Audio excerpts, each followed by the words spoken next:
pode começar o nosso fórum, né? Para quem é primeira vez, o fórum foi criado na pandemia, foi uma ideia da gente continuar estudando, e aí eu, como também sou embriologista e estou na área, eu percebi que a gente tem muito ex-aluno do Sapiente com muito know-how por aí.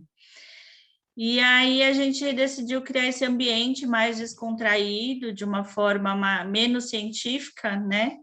E para discutir assuntos da rotina e do dia a dia, e para que os alunos que estão agora na pós possam também conhecer embriologistas com know-how bom que passou por aqui e façam essa rede de contatos, esse networking. Então, a gente sempre pede para vocês se apresentar, dizendo que ano passou por aqui, falar aonde que está trabalhando agora, né? E aí a gente traz assuntinhos assim do dia a dia, mas que nunca deixam de ser debatidos, né? Nos congressos, nos encontros que a gente tem. Então, deixa eu só, eu fiz um slidezinho só de introdução. Olha, Cris, esse negócio de falar o ano que passou por aí é complicado, viu? Entrega. Pois, mas você tá com essa carinha aí que nunca, pelo amor de Deus. Deixa eu botar aqui.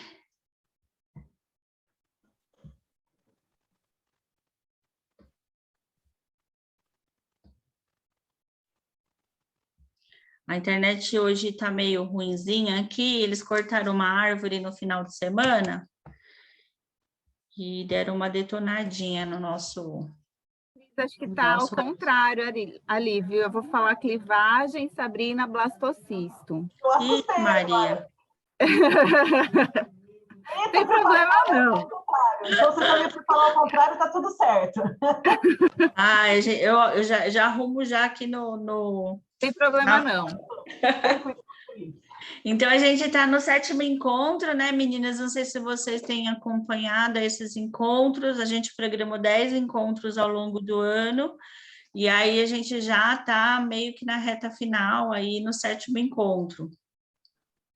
E aí, nada mais do que atual do que a gente discutir transferência embrionária, estádio de clivagem ou blastocisto. Porque me parece que a gente tem falado tanto em personalizar o tratamento e, ao mesmo tempo, a gente tem um certo incentivo e uma certa tendência para a transferência em estágio de blastocisto, né? Então, por isso que a gente sempre acaba discutindo esse tema e trazendo para sempre dar uma atualizadinha no que o pessoal tem feito por aí, o que a gente acha. As meninas já me deram spoiler aqui que eu dei uma invertida, então quem vai falar sobre estágio de clivagem vai ser a doutora Sara, né, chefe, e quem vem falar de estágio blastocisto é a doutora Sabrina Rodrigues, então eu dei uma invertida aqui nos nomes, mas aí já vou passar vocês aqui de co-host e deixar a tela para vocês fazer a apresentação de vocês. Então, quem vai falar mesmo? Olha o Alzheimer. A Sara vai falar clivagem primeiro? Você sabe que eu fiquei muito à vontade, né, Cris, com esse tema. Minha chefe até passou agora aqui e falou: a gente tem muita experiência em estágio de clivagem, porque a gente faz muito ainda transferência, né? Hoje se fala tanto em blastocisto, e eu realmente coloquei muito meu dia a dia nessa aula, sabe? Fiquei muito à vontade em fazer essa parte de clivagem. Maravilha, porque eu falo, ao mesmo tempo que todo mundo fala, vamos personalizar os tratamentos, né? Vamos fazer caso a caso, mas todo mundo fica blastocisto. Blastocisto é qualidade de laboratório, blastocisto é o melhor potencial. Então, a gente precisa sempre trazer esse assunto aí à tona para a gente discutir. Estão vindo com essa demanda, né, Cris? As pacientes já têm vindo com essa demanda de saber de blastocisto, aí vai transferir em blastocisto, elas já estão, porque muita informação, né? Ainda mais agora com a pandemia, né? Muitas lives. Então, Elas já vêm com essa demanda de transferência em blastocisto. Às vezes elas vêm até com a classificação, né, Sabrina? Você pode transferir um blastocisto 4A, por favor? Teve uma vez que falou assim para mim que ela queria que os embriões dela fossem cultivados numa incubadora trigás, que ela não queria de CO2, não. Perfeita, perfeita. Tá certo?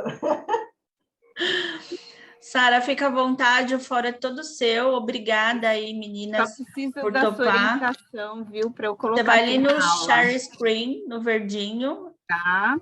Aí vai aparecer lá as suas janelas, que você Tá vai certo. compartilhar, seleciona ela e share. Se tiver vídeo, precisa compartilhar o áudio. Tá, não tem não, tá? Tá ótimo. Hoje eu fiquei muito feliz, viu, em participar hoje aqui com vocês. Pronto, vamos lá.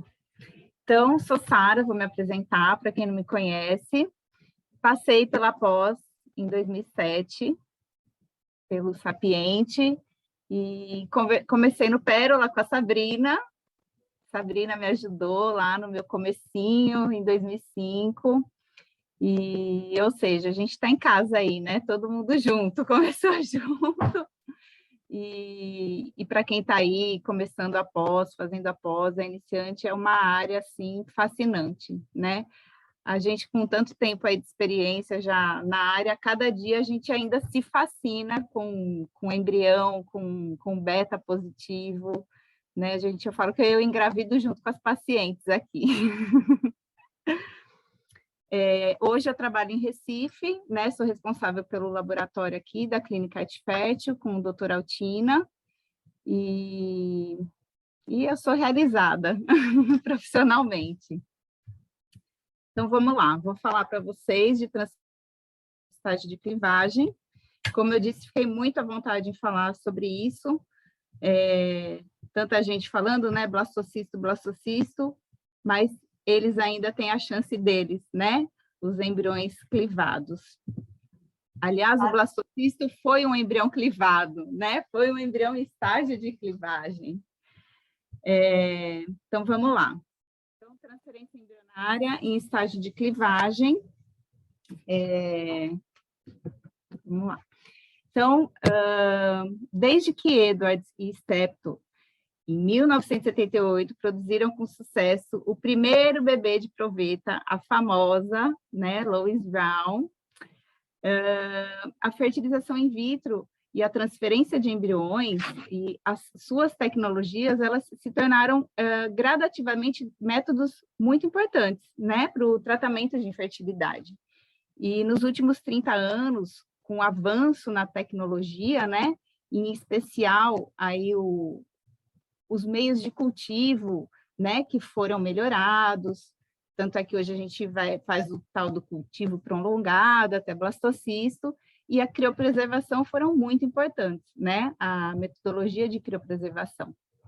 Então, atualmente, a maioria dos centros de alguns países ainda utilizam a transferência em estágio de clivagem, né, e qual que é o problema da transferência de estágio de clivagem, muitas vezes? A gente acaba transferindo um maior número de embriões, né, para aumentar a chance, porque a gente não sabe qual vai chegar lá, né, aumentando aí o risco de gestação múltipla, né, e isso é um risco para a mãe e para o bebê, e hoje tem muito essa preocupação, né, da gestação múltipla.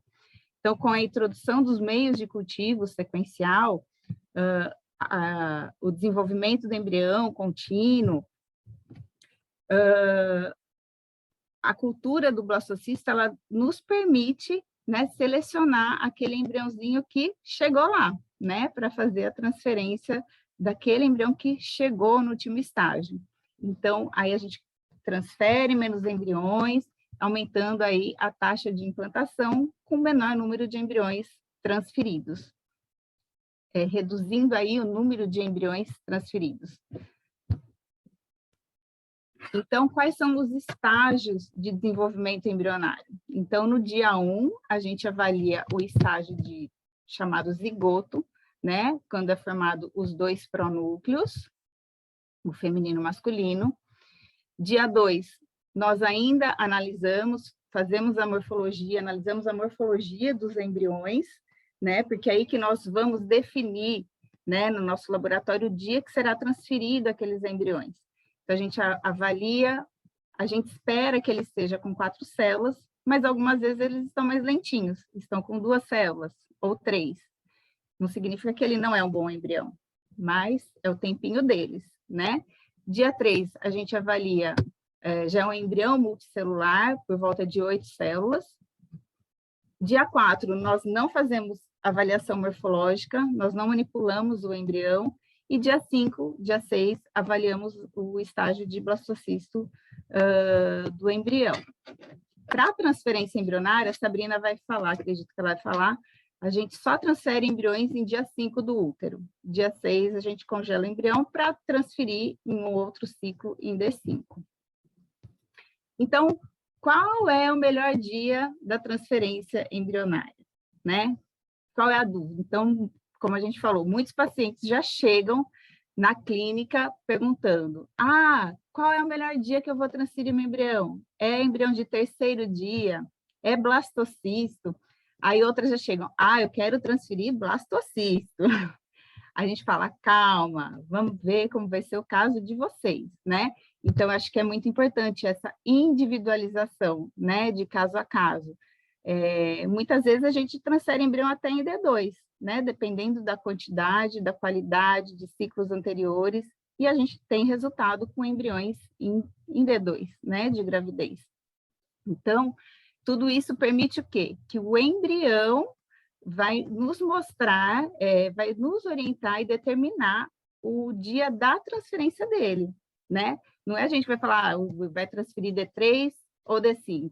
É o desenvolvimento do embrião, a qualidade dele que vai nos dizer o dia da transferência.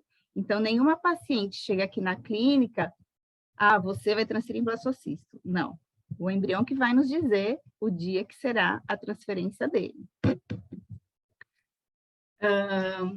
As transferências dos embriões, elas podem ocorrer, então, desde o dia 2 até o dia 5. Mais frequentemente, ocorre em dia 3 de desenvolvimento ou dia 5 do desenvolvimento do embrião, que é o blastocisto. Então, embora haja alguns benefícios, né, em ter uma transferência em um dia ou em outro, as taxas de gravidez, elas são comparáveis, né, porque depende de cada caso.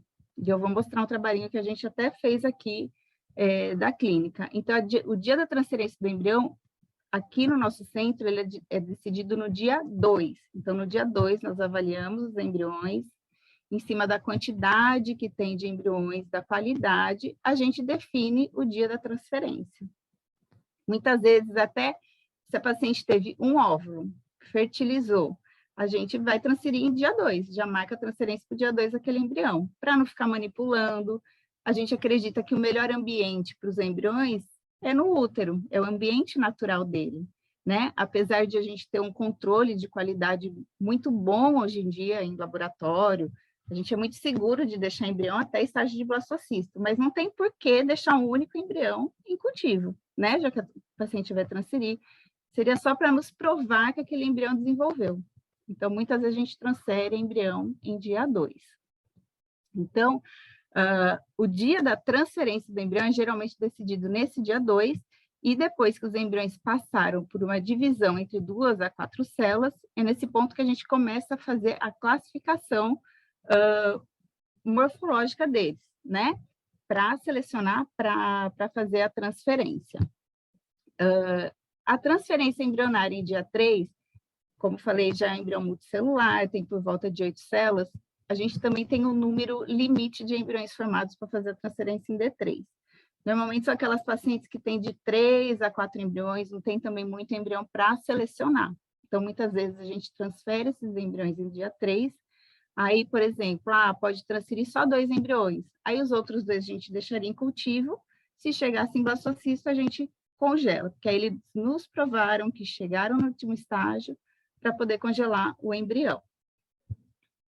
E transferência embrionária em dia 5, né, que a gente deixa embriões em cultivo prolongado, naqueles casos em que tem mais embriões, né? Às vezes, e ainda mais hoje, né? Que tem um número limitado de embriões formados no laboratório, com a nova resolução. Então, muitas vezes a gente acaba deixando realmente mais em cultivo prolongado para reduzir aí esse número final de embriões. Eu não sei qual estratégia cada clínica está fazendo em relação a isso, né? Mas Sabrina vai falar mais sobre transferência e estágio de blastocisto. Então, alguns fatores podem influenciar o dia da transferência embrionária? Podem, né? Como, por exemplo, eu já falei, a qualidade do embrião, a quantidade de embriões formados, o risco de gravidez múltipla. Então, é caso a caso. Uma paciente tem 5 embriões formados lindos. Vamos arriscar 4, 5 embriões? Vamos arriscar levar para blastocisto? Vamos. Aí leva para blastocisto e vai transferir o único embrião. Se aquela paciente tem algum problema de, né, alguma malformação no útero, que não dá para colocar 2 embriões, enfim. Então, aí a gente não transferiria em D3, por exemplo. Então, é muito caso a caso, é muito individualizado a estratégia de dia de transferência do embrião. E algo também que influencia são o histórico de ciclos anteriores de FIV, né? Então, uma paciente que já transferiu em D3, não deu certo, vamos então agora tentar outra estratégia, D5. Muitas clínicas fazem freeze-all para todos, né?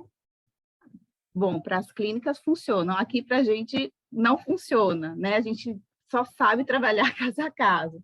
Então, fez uma transferência fresca, não deu certo, então vamos tentar um freeze-all para aquela paciente, em D5, algo que a gente faz muito, né? Não tem mais congelamento aqui na clínica em D3, a gente só congela embriões que chegam em blastocisto, para realmente selecionar. Então, as transferências de descongelados é 90% blastocisto. Agora, fresco, realmente a gente tem essa flexibilidade, né? Vamos transferir D2, D3, ou blastocisto. Então, esse foi um levantamento que a gente fez, que virou um trabalhinho no último Congresso Brasileiro, que nós avaliamos o quê?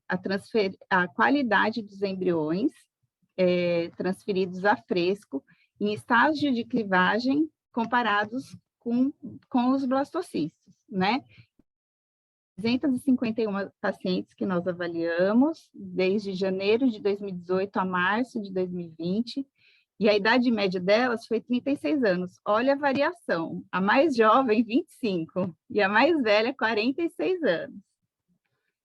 Então, nós dividimos em 3 grupos, tá? O grupo 1, que eram embriões de boa qualidade, tá? Tanto para estágio de clivagem como D5. Grupo 2, qualidade mediana dos embriões. E grupo 3, qualidade ruim dos embriões. Então, a gente foi avaliar a taxa de gravidez comparado ao estágio de clivagem com o estágio de blastocisto. E o que a gente encontrou aqui? Então, vermelhinho é o grupo de boa qualidade, tá? O laranjinha é o grupo de qualidade mediana e o grupo amarelo, qualidade embrionária ruim. Então, nós comparamos aí a taxa de gestação, aí a gente avalia que embriões de boa qualidade transferidos em estágio de clivagem, a gente teve aí, 36% de gestação. É uma boa taxa, né? Mas quando vai para blastocisto, já vai para 50%, quase 60% de gestação. Por quê? Como a gente tem um número limite aí de embriões para transferir em estágio de clivagem, são aquelas pacientes mal respondedoras, né? Muitas vezes são pacientes mais velhas que a gente transfere em D3, por isso que essa queda, mas a gente tem uma taxa de gravidez razoável, tá? Grupo de qualidade ruim, mediana, desculpa. A gente vê aqui, que é esse gráfico, o laranjinha. Então, em estágio de clivagem, a gente tem 26% de taxa de gestação com qualidade mediana embrionária em clivagem. Olha o blastocisto, mais de 40% de gestação, né? Agora,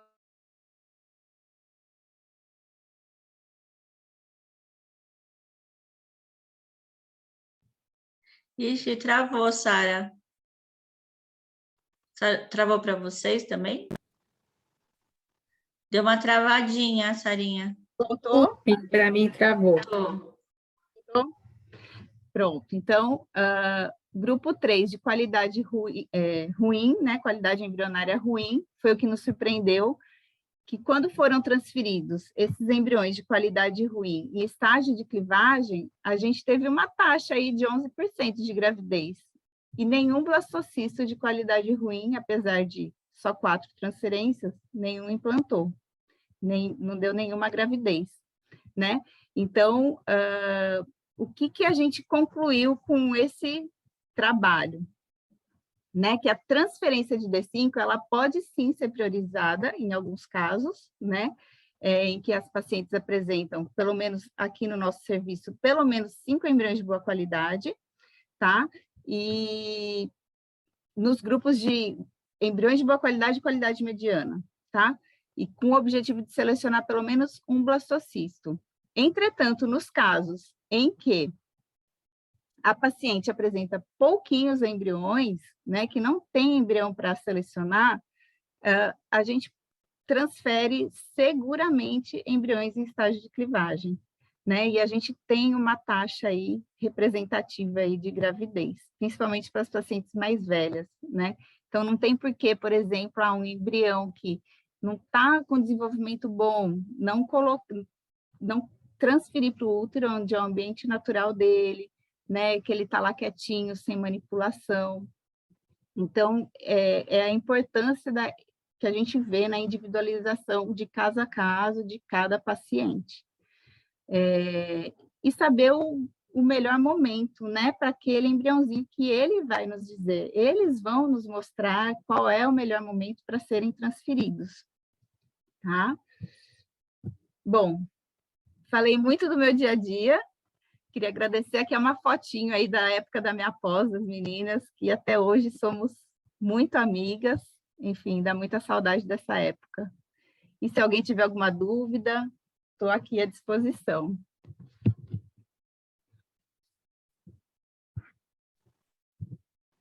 Ótimas essas fotos, hein? Não é? Sarinha, obrigada pela apresentação, foi magnífica. Adorei os dados. Já logo vou parabenizar aí pela seriedade do trabalho. Me chamou muita atenção vocês colocarem a idade mínima de 25, a máxima de 46. A gente vê os trabalhos com uma tendência de reduzir esse range, né? E aí você traz para a gente realmente a vida como ela é. Só agradecer realmente compartilhar esses dados bem, bem bacana com a gente. Obrigada. Sabrina, o fórum é todo seu, fica à vontade, você já está de co-host. Compartilhar minha tela. Pronto, a palavra é toda sua. Deixa eu abrir aqui.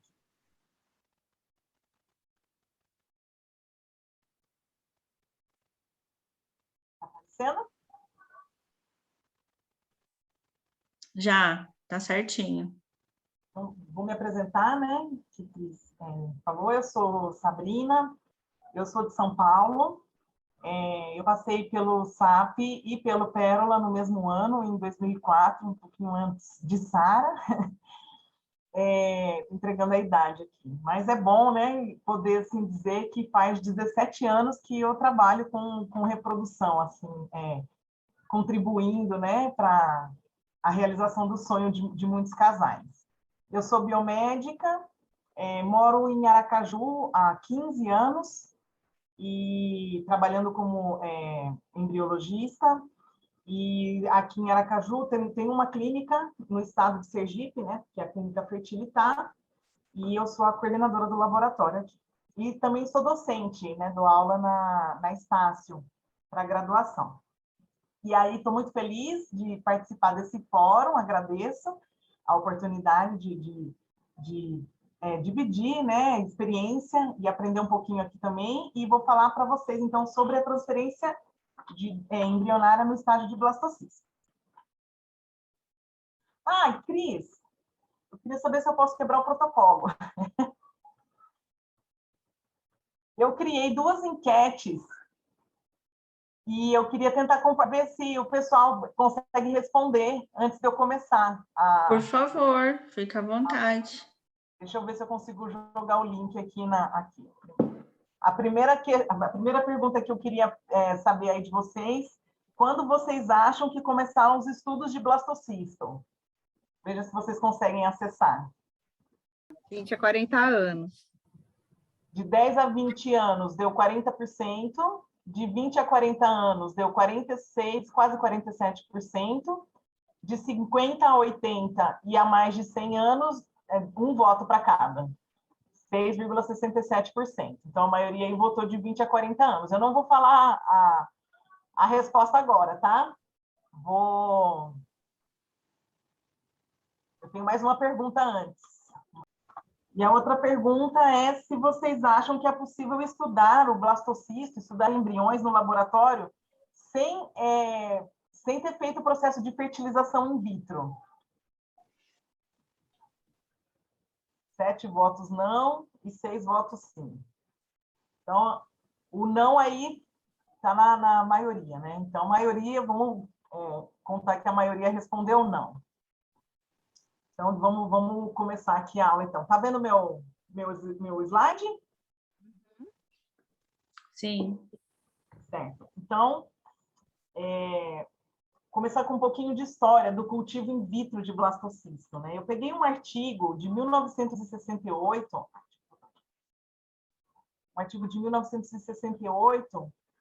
que ele cita alguns outros artigos de cultivo in vitro de blastocisto, né?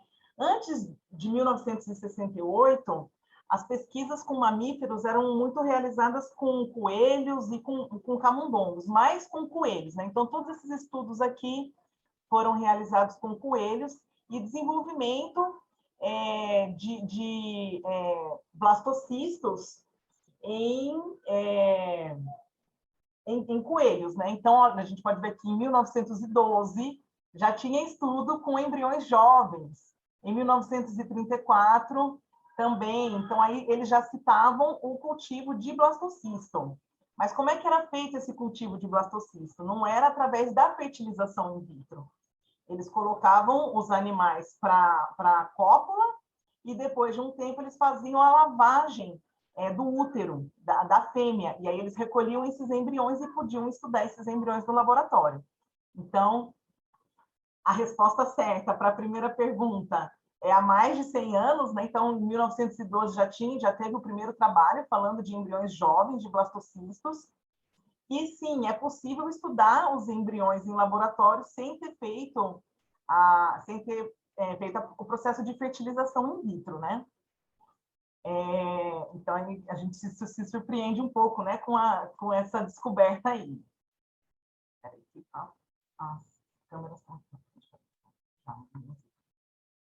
Então, desses estudos relatados até 1962, nenhum deles relatou desenvolvimento bem-sucedido, né, após a transferência. Eles falavam do estudo do desenvolvimento do embrião, não falava depois da transferência, da implantação desses embriões. Até 1949, 1950, era mais usado os coelhos para a análise dos embriões, e os meios de cultivo, eles eram assim, eram meios muito simples, muito mal definidos, com muito poucos componentes. Aí, a partir de 1960, então, os estudos com desenvolvimento precoce de mamíferos in vitro explodiu, então, o estudo com os meios de cultivo, a composição, né, dos meios de cultivo, o ambiente do desenvolvimento desses embriões. A partir de 1960, começou uma explosão de estudos relacionados a isso.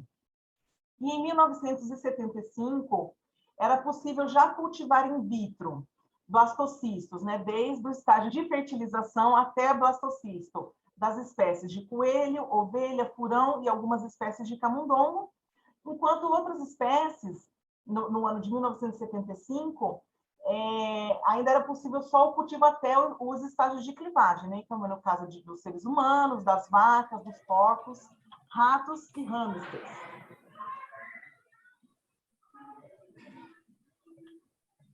Então, aí a clássica foto tem que ter em toda aula, né? A gente tem que falar, citar a Louise Brown, né? Louise Brown, então, ela foi o primeiro bebê de fertilização in vitro. Ela foi, o óvulo foi captado de um ciclo natural por laparoscopia e foi uma transferência em D3, de um embrião com 8 células.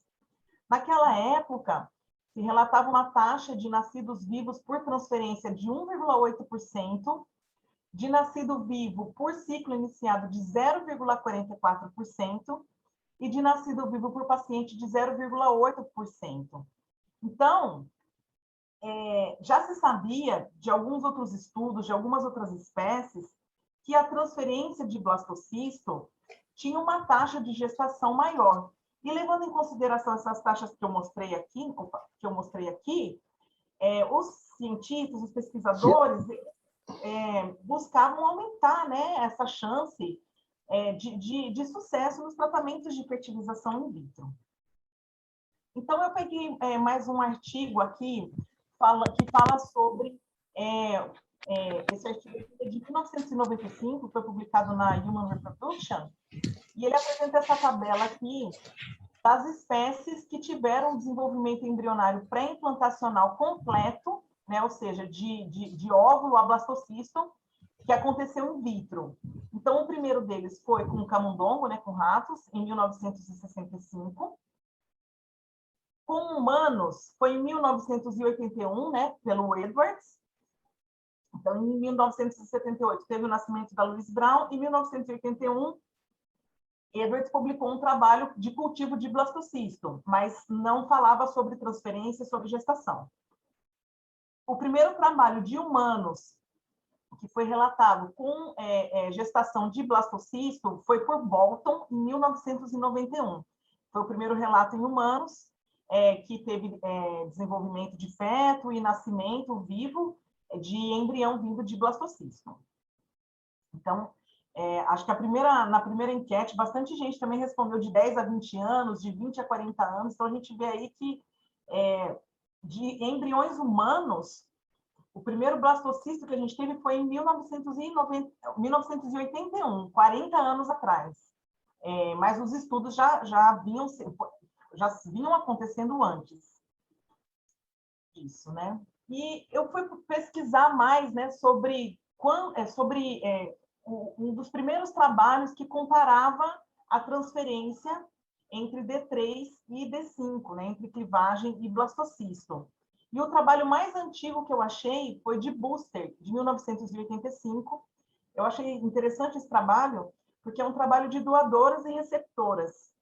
Então, as receptoras, por algum motivo, não podiam gestar, e aí, então, as doadoras eram selecionadas, e quando tinha o pico de LH dessas pacientes, algumas horas depois era feita a inseminação do sêmen da receptora na doadora.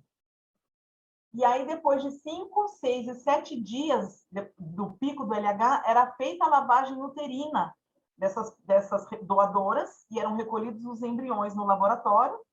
Eram feitas fotos, aqui tem fotos de embriões em estágio de clivagem, em estágio de blastocisto, e depois esses embriões eram transferidos para as receptoras.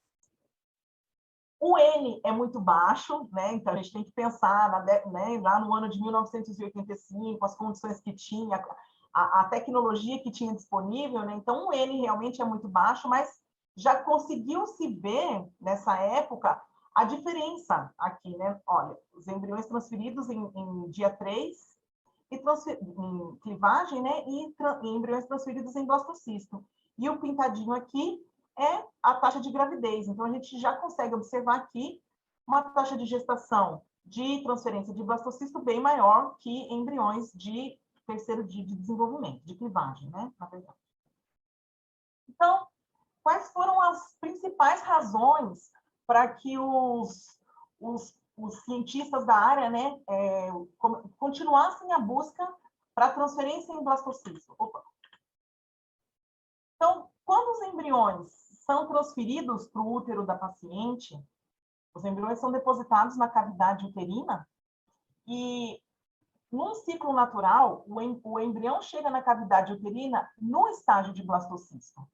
Então, essa exposição precoce, né, do embrião de clivagem para um ambiente uterino, o ambiente uterino ele é propício para receber um embrião de blastocisto.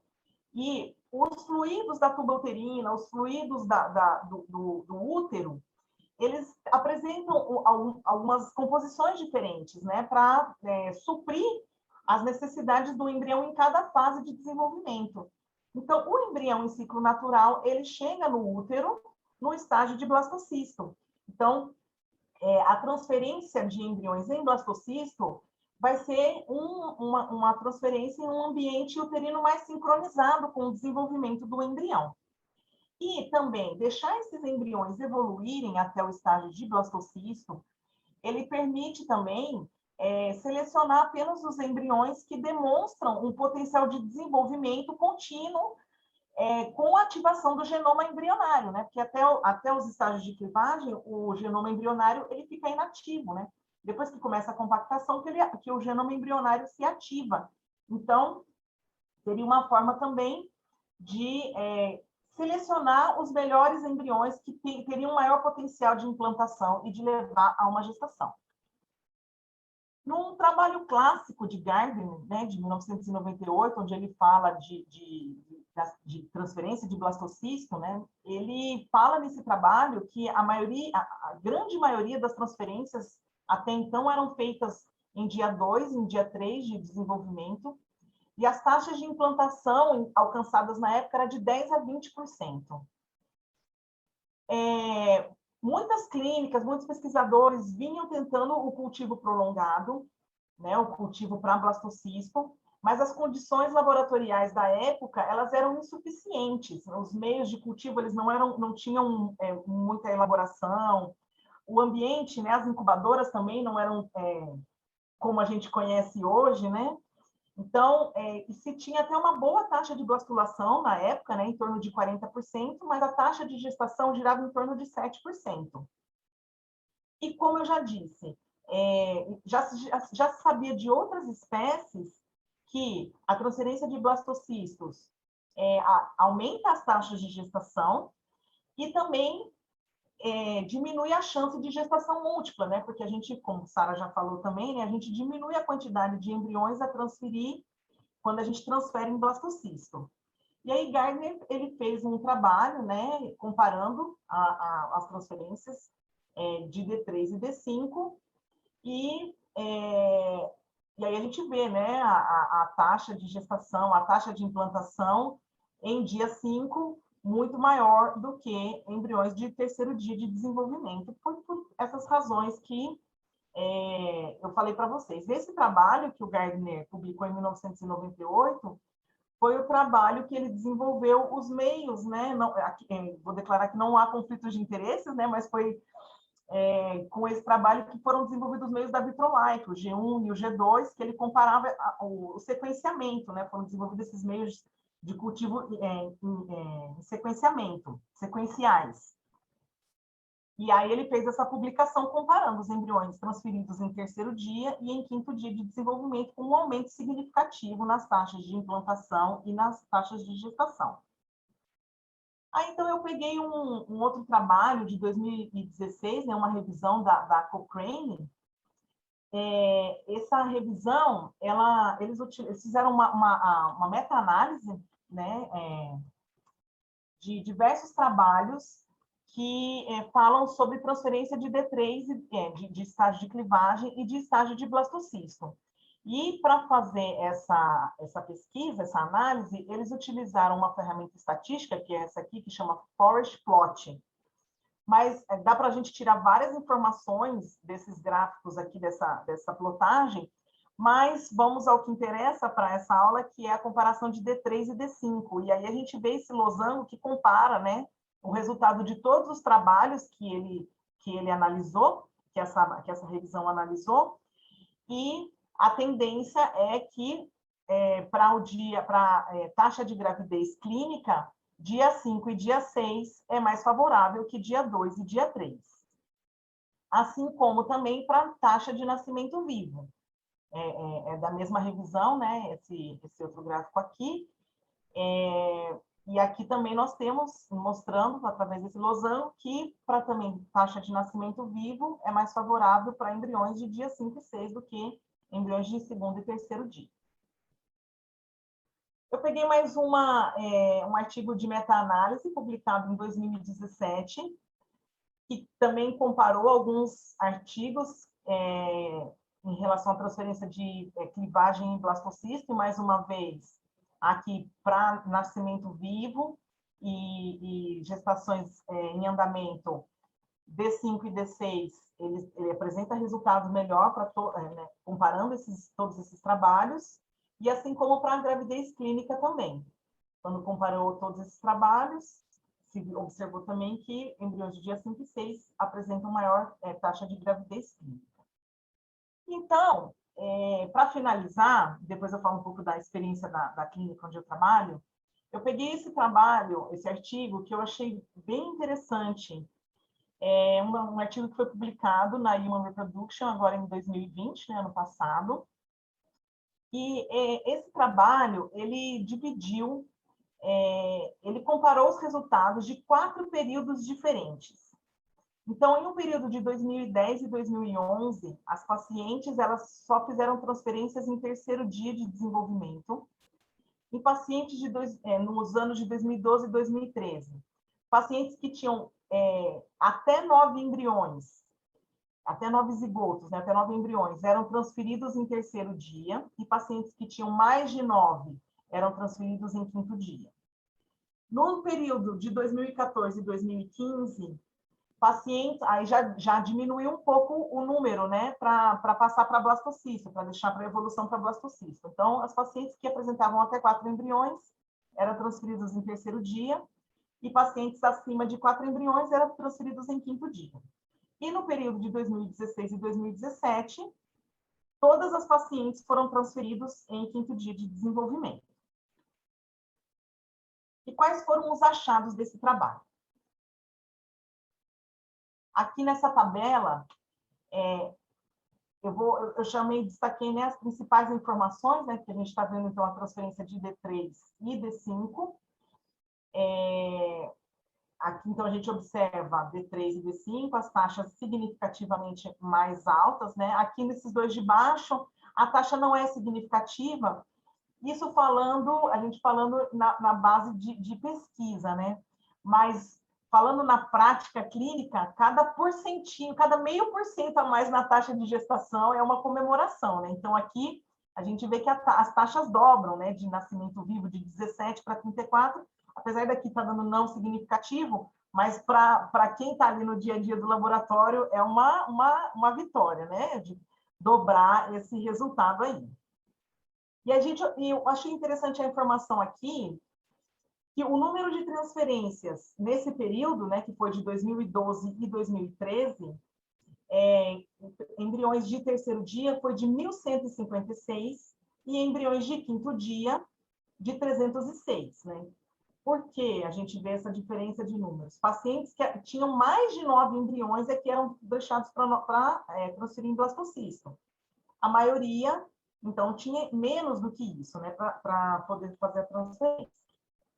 Nessa outra tabela, comparando os anos de 2014 e 2015, em que o número de embriões para deixar para blastocisto diminuiu, né, eles diminuíram para 4, a gente continua vendo aqui um aumento nas taxas, né, dos resultados quando os embriões foram transferidos em quinto dia, e aí a gente já vê um pouco na mudança aqui dos números, né?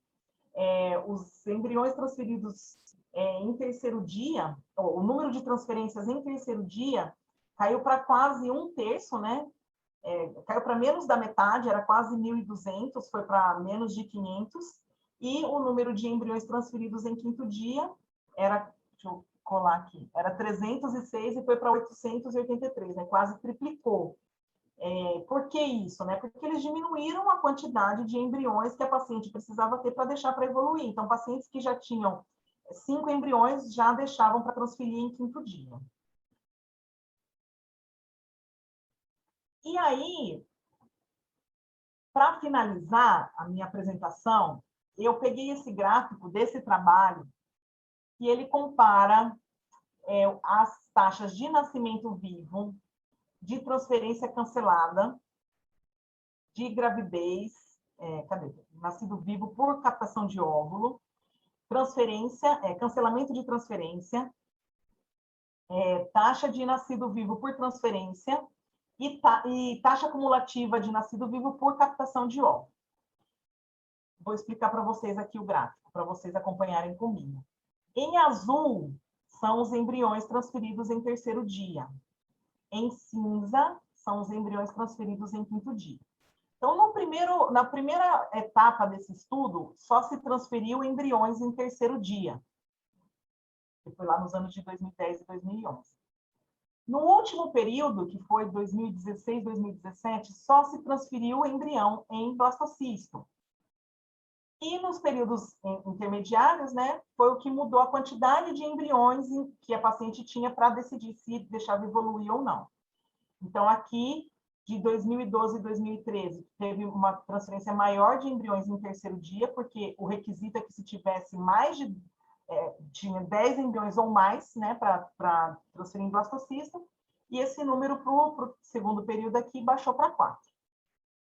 Se a gente observar, aqui em verde nós temos a taxa de nascimento, taxa acumulativa de nascimento vivo por captação de óvulo.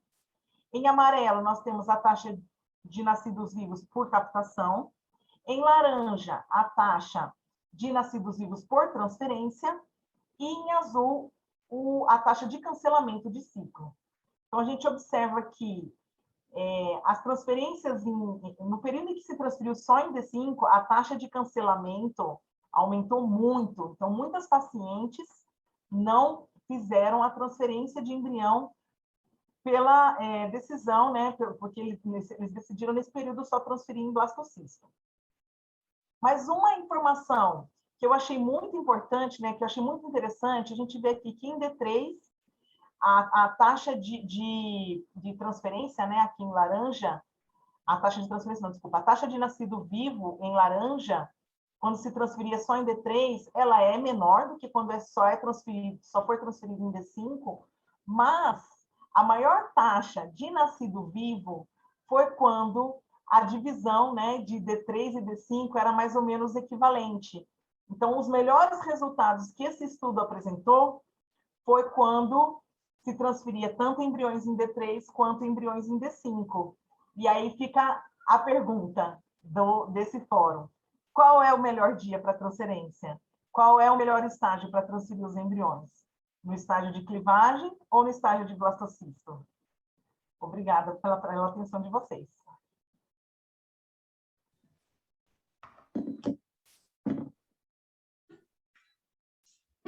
Obrigada, Sabrina. Nossa, nosso coração fica oscilando, né? Na hora de falar, acho que realmente é melhor a gente transferir em estágio blastocisto. Aí você fecha o fórum com um gráfico desse, você fala, nossa, e agora? O que a gente está fazendo, né? A gente está deixando de acreditar nos embriõezinhos mais ou menos. Eu acho que é uma eterna discussão. Eu acho que eu gostaria de saber a opinião pessoal de vocês aí desse contexto, porque, na verdade, a gente atribuiu temas para vocês e vocês desenvolveram em prol do tema que foi designado para vocês. Mas, pessoalmente, assim, qual que é a opinião de vocês? O que vocês acham? Eu vou falar um pouco da minha experiência, né? Que eu fui mais científica aí na minha apresentação. Vou falar um pouco agora mais na minha prática, né? Na minha vivência aí no dia a dia. Aqui onde eu trabalho, na Fertilitar, nós quase não fazemos transferência fresco. Aqui praticamente freeze-all. Congelamos. Eu não lembro, na verdade, quando foi a última vez que eu fiz transferência fresco. Aqui a gente congela todos os embriões e prepara no próximo ciclo para transferir. Mas como é que a gente faz esse congelamento de embriões? A gente sempre congela uma palheta no terceiro dia de desenvolvimento. A gente sempre separa os 3 melhores embriões da paciente e congela no terceiro dia de desenvolvimento. E os outros a gente deixa evoluir para blastocisto. Os que chegarem em blastocisto, a gente congela também. Isso aí já nos dá um termômetro se os embriões dessa paciente chegam ou não em blastocisto. E aí, isso vai nos ajudar a tomar a decisão na transferência no próximo ciclo. A gente já teve paciente com muitos embriões, a gente congelar os 3 melhores e os outros, nenhum deles chegar em blastocisto. Então, aí é uma conversa que o médico vai ter com o casal, né? Seus embriões são de boa qualidade, seus embriões não são de boa qualidade, quais são as chances da gente deixar esses embriões no descongelamento, deixar evoluir, chegar em blastocisto, vocês querem correr o risco de não ter embrião para transferir, ou preferem transferir em D3, sempre colocando assim a nossa vivência, né, de acordo com a qualidade dos embriões. Olha, a gente sugere que transfira em dia 3. Muitas vezes tem paciente, tem casal que quer transferir em blastocisto, porque viu no Instagram e viu não sei aonde, e que é blastocisto de qualquer forma. Mas muitas vezes o casal entende e vem para a transferência no D3 e muitas vezes engravida, né? Eu postei esses dias, né? A gente transferiu o embrião do dia 3, o resultado dela saiu ontem. A gente teve um outro caso esse ano que o embrião era no segundo dia, ele era um 3C, no terceiro dia ele era um 5C, um desenvolvimento muito lento. A paciente engravidou, e a gestação está em andamento, então é uma decisão que tem que ser individualizada, né? Então a gente tem essa política, né? Essa política de congelar os 3 melhores embriões no terceiro dia de desenvolvimento e deixar os outros para evoluir. Se chegar em blastocisto, a gente congela. Se não chegar, isso também vai nos dar um termômetro para decisão na transferência. Mas eu nunca desacredito. Cada embriãozinho, eu boto uma fé em cada um deles. Ô, Sá, e era 5cc? Não, ele era um D3. Ah, D3, 5C. Ele era no dia 2, ele era um 3C, e no dia 3 ele era um 5C. Células, 5 células, é isso? Hã? 5 3 células. células e 5 células. Isso. Tá. 3 células e 5 células. Estou dando a classificação de Istambul, tá? Desculpa, eu não falei. Tá. Só fui falando as letras, né? Então, seguindo a classificação, ele tinha 3 células no terceiro dia, ele tinha 5 células no segundo dia, desculpa, 5 células no terceiro dia, a gente transferiu no terceiro dia. E ela engravidou. Então, assim, era um caso que a gente não ia deixar para blastocisto, né? Talvez ele nem chegasse nas condições laboratoriais, como a Sara falou, né? O útero é o melhor ambiente. Nós temos condições ótimas hoje em dia no laboratório, meios de cultivo, incubadoras, mas ele ainda é abaixo do útero. O útero é o melhor ambiente, né? O útero foi feito para isso. Então, eu acredito que esse embrião ele não teria chegado em blastocisto no laboratório, mas ele está aí, se desenvolvendo no forninho da mamãe. E você, Sarinha? A gente é outra realidade, a gente faz muita transferência fresco, freeze-all só se for uma indicação mesmo, assim, de falha de transferência fresco, 99% é transferência fresco.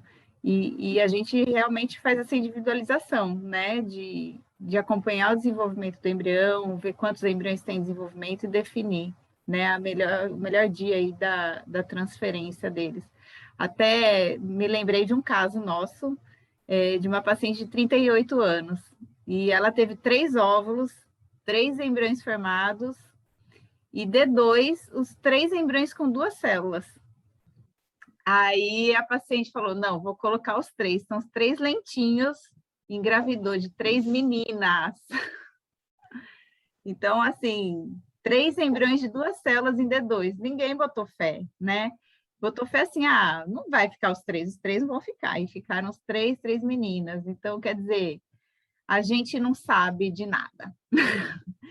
São eles que vão decidir se vão para frente ou não, né? E vocês duas fazem só avaliação estática, só? Não tem leve. Não. E qual a opinião de vocês de avaliação por time-lapse? Vale a pena o investimento, não vale? Acho que tem que ver cada realidade de cada clínica, né, Cris? Porque envolve, assim, outro embriologista, não é uma avaliação tão fácil, né? Tem que ficar alguém ali em cima. Vocês têm aí, né? Tem um time-lapse, acho que aí na Fertility. Muda toda a rotina, né, do laboratório. Quando a gente escuta falar, a gente fala, vai ajudar, vai facilitar, mas a real mesmo não é bem essa, né, a realidade. Eu acho que ajuda realmente a selecionar o embrião, mas acho que é toda uma estrutura, envolve uma estrutura, né? Requer dedicação para a tecnologia, isso é fato. São muitos dados para analisar, né? Aqui a gente não tem o time-lapse, né?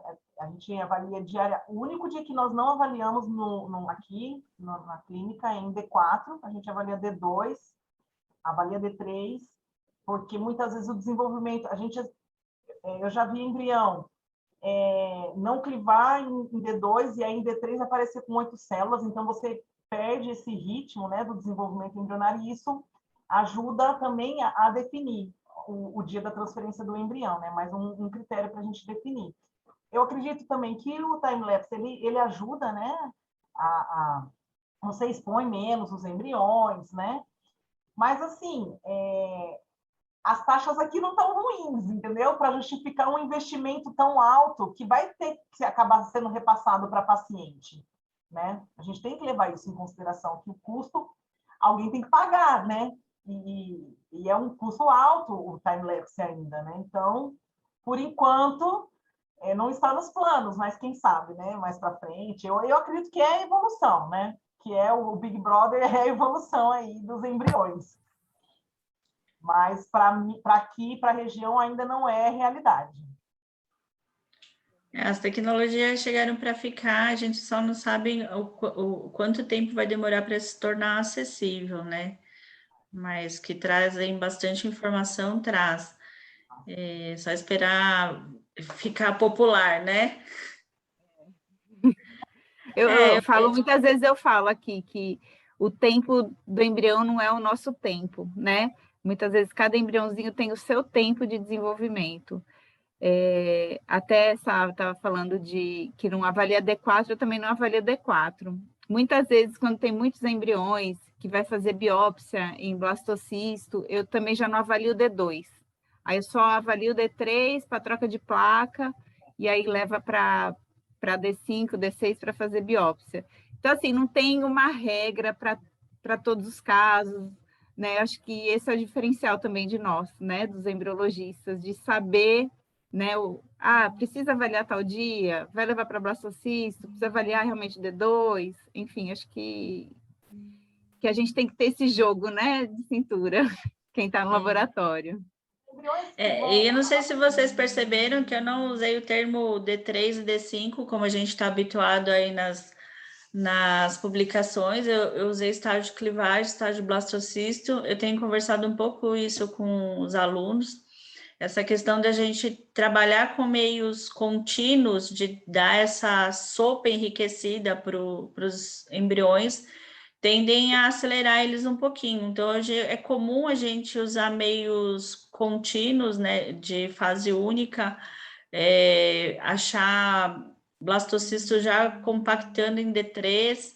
Então, eu tenho deixado de usar um pouco esse D3, D4, D5 do fisiológico e acompanhado um pouquinho o que a gente está vendo no dia a dia.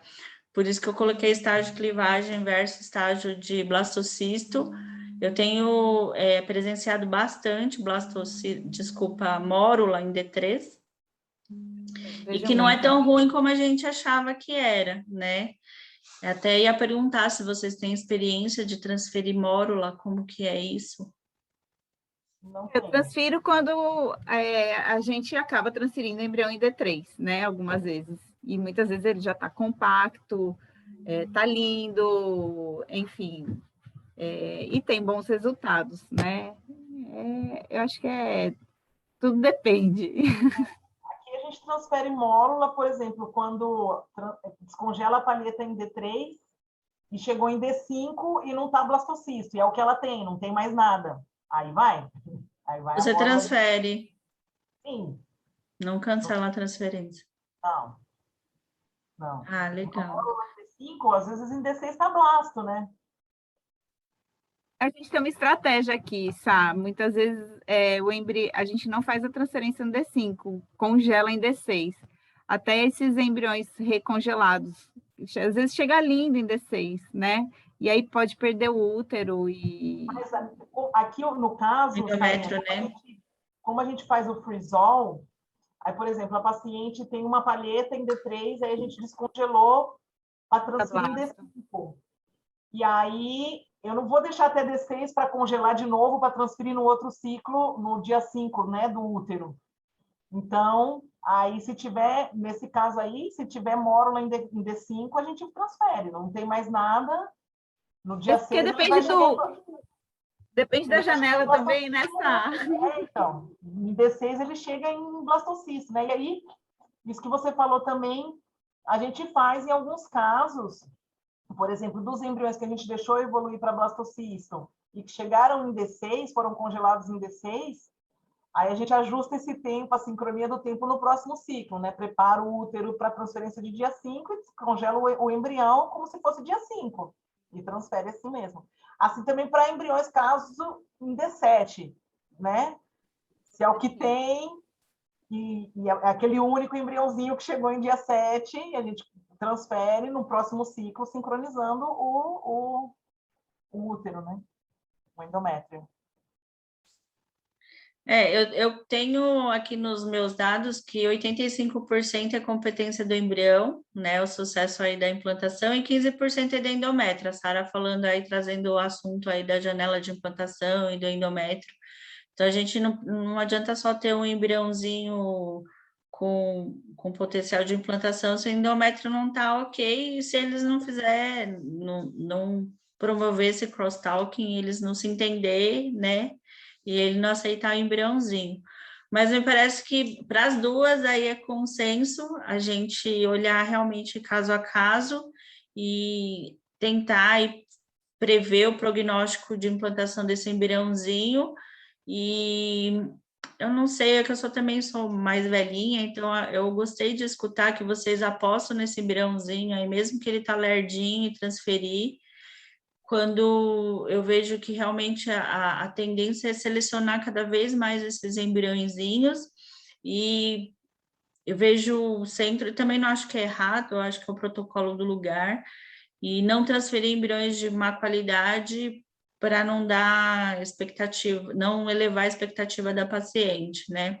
Acho que está todo mundo aí buscando o seu melhor, o seu protocolo melhor, mas eu vejo que é consenso aí das duas, da Sara e da Sabrina, na decisão de transferir os embriõezinhos. Eu não dei uma olhadinha aqui no chat. Eu acho que é importante também a conversa com o paciente, sabe, Cris?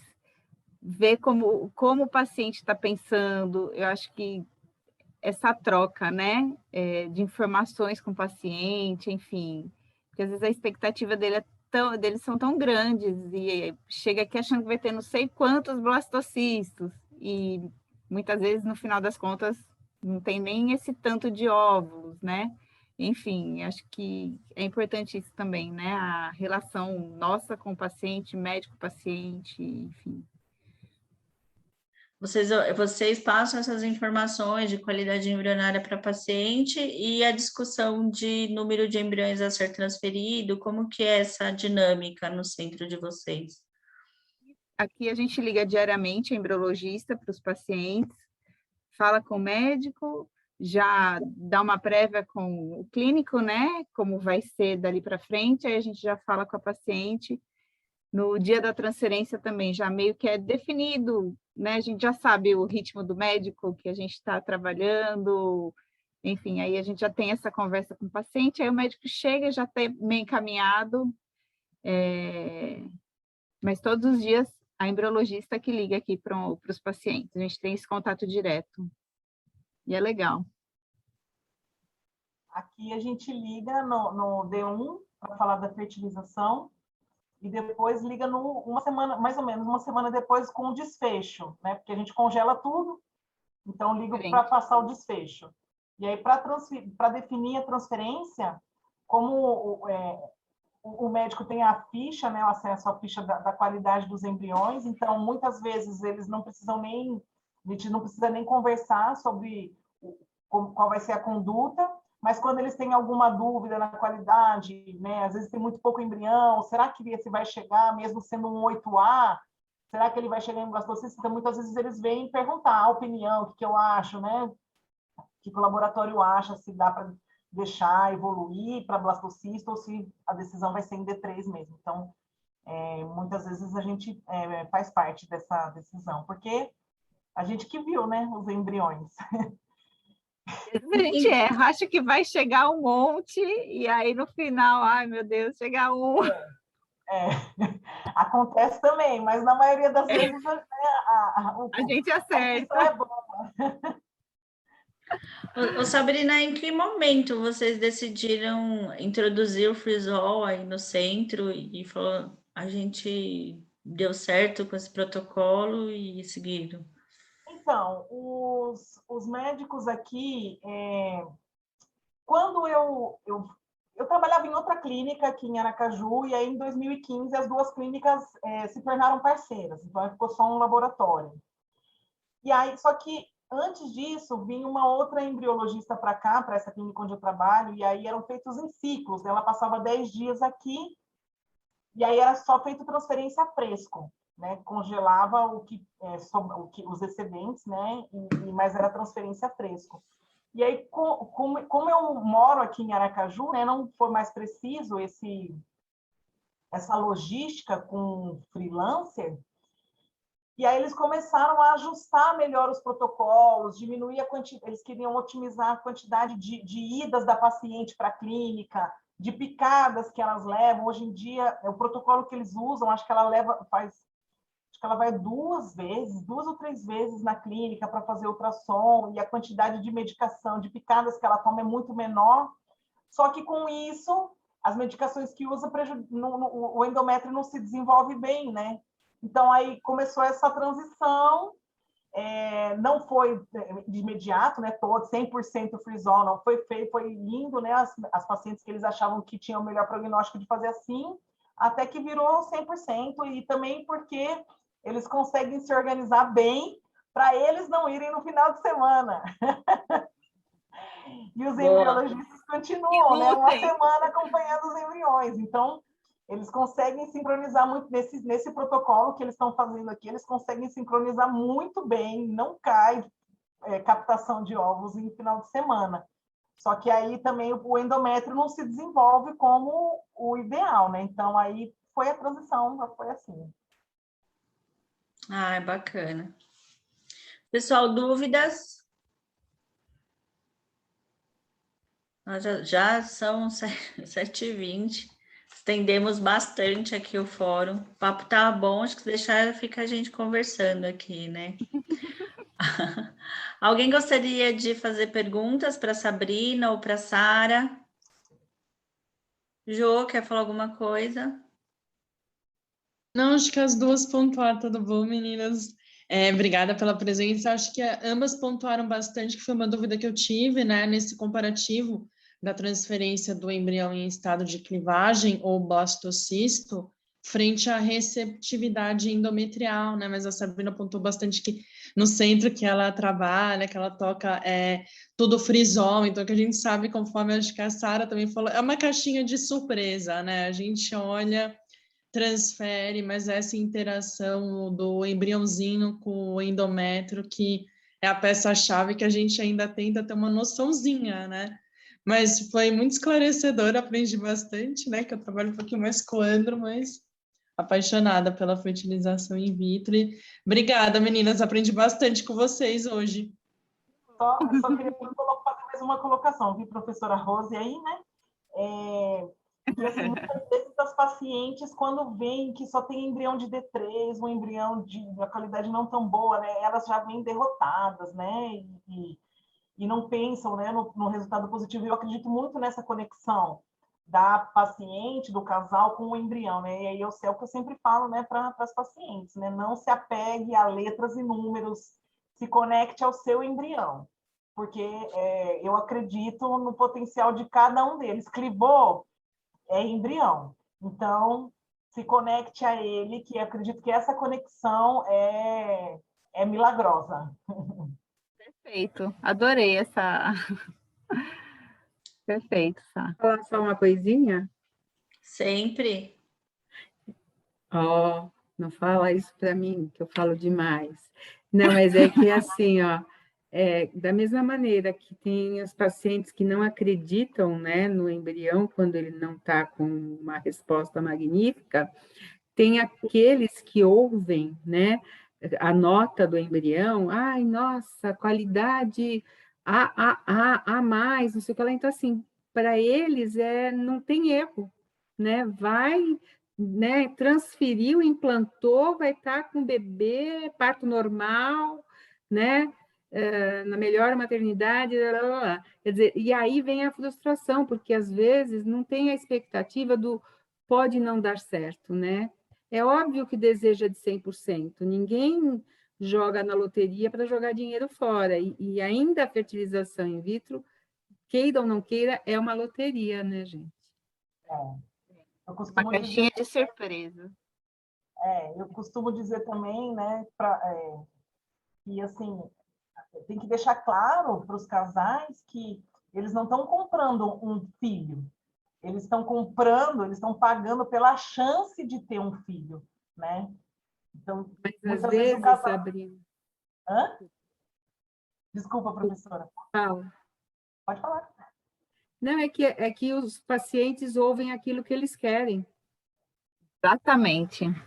né? Eles ouvem o que eles querem, seja da reprodução assistida, seja da análise, de qualquer lugar, ele ouve aquilo que ele quer. Ser humano. É, né? Filtra, né? Filtra o que quer, o que faz bem, né? Obrigada, professora Rose. Para quem não conhece, professora Rose é nossa psicóloga aqui no Fertility e nossa mega professora na pós-graduação. E ela sempre vem, ela diz que vem para aprender, mas como vocês perceberam, ela vem para enriquecer nosso fórum. É sempre muito bacana a gente ter essa multidisciplinaridade aqui da reprodução. É um prazer agradecer, professora, sempre por comentar nossos fóruns e estar presente. Meninas, obrigada por vocês aceitarem o convite, foi magnífico, foi bárbaro, adorei. Espero tê-las aqui em nossos fóruns mais vezes. Vou chamar vocês para os próximos. E o nosso próximo fórum é que dia, Jô? O microfone está mutado. Bom, nosso próximo fórum mês que vem, e aí em breve a gente vai estar divulgando aí para vocês, tá bom? Beijos, vamos descansar, a gente passou aí um cadinho, desculpa aí meninas o atraso aí, mas estava muito bom o bate-papo. Obrigada, viu? Obrigada pelo convite. Beijo, até a próxima. Boa noite, gente. Boa noite.